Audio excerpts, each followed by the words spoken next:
কলকাতা শহরের বুকে রাকেশদের বাড়ি। কিন্তু রাকেশদের আদি বাড়ি দার্জিলিংয়ের শ্যামপুরে। রাকেশের বাবা রাকেশকে ছোটবেলা থেকেই তাদের গ্রাম থেকে দূরে রাখে, কারণ রাকেশের বাবা চায় না রাকেশ সেই ভয়ঙ্কর গ্রামে যাক। কিন্তু এইদিকে আবার রাকেশের ছোটবেলা থেকেই খুব ইচ্ছে তাদের আদি গ্রাম দেখে আসার। ভাগ্যের ফেরে রাকেশের বন্ধুর দার্জিলিংয়ে বিয়ে ঠিক হয়ে যায়।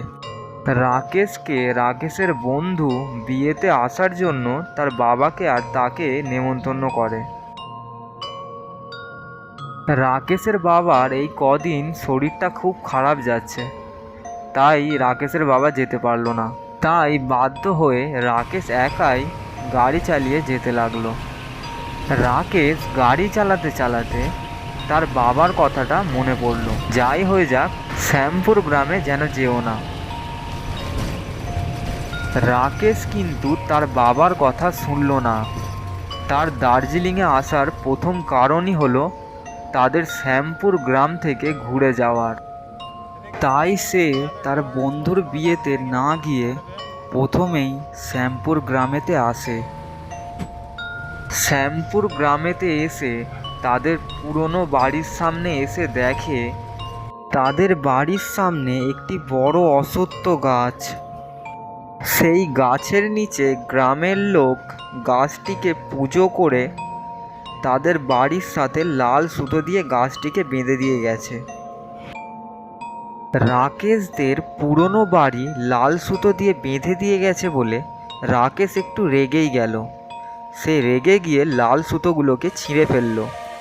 সুতোগুলো ছিঁড়ে বাড়ির ভেতরে যাবার উপক্রম করতেই তখনই একটি গ্রামের লোক দৌড়ে এসে রাকেশকে যা বলল তা কিছুটা এই রকম। রাকেশদের বাড়ির সামনের অশ্বত্থ গাছে একটি ভয়ঙ্কর পিশাচ মূর্তি বাস করে। সেই পিশাচের নাম মাকড়খাগি।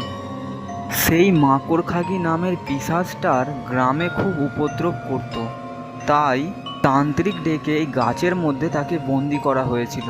কেউ যদি এই গাছের কোনো ক্ষতি করে কিংবা এই লাল সুতো ছিঁড়ে ফেলে, তাকে সেই মাকড়খাগি নামের পিশাচটা তার সঙ্গে নিয়ে চলে যায়।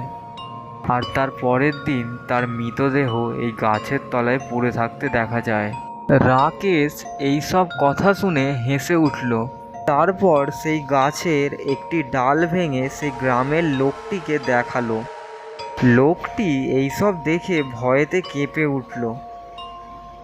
রাকেশ হাসতে হাসতে গাছের ডালটা নিয়ে গাড়িতে বসে তার বন্ধুর বিয়ের উদ্দেশ্যে রওনা দিল।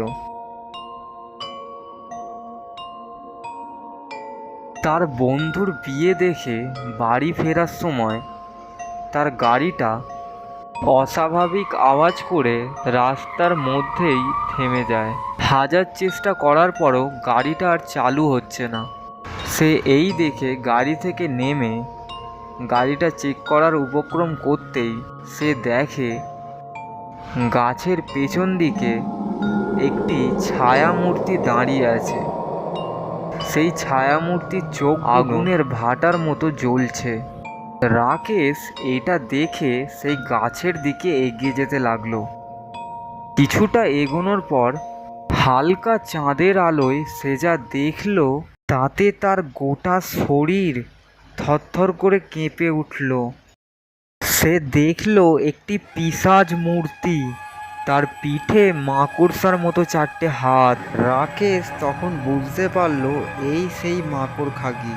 রাকেশ এটা দেখে দৌড়ানোর উপক্রম করতেই সেই বিকট আকার পিশাচ মূর্তিটা এসে রাকেশকে ধরে ফেলে আর তাকে নিয়ে জঙ্গলের মধ্যে চলে যায়।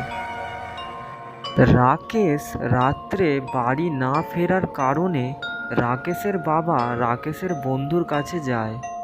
রাকেশের বন্ধু যখন বলে যে কাল রাতে রাকেশ চলে গেছে, তখন রাকেশের বাবা সব বুঝতে পারে। তখন রাকেশের বাবা শ্যামপুরে এসে দেখে তাদের বাড়ির সামনের গাছের তলায় তার ছেলের মৃতদেহ পড়ে আছে।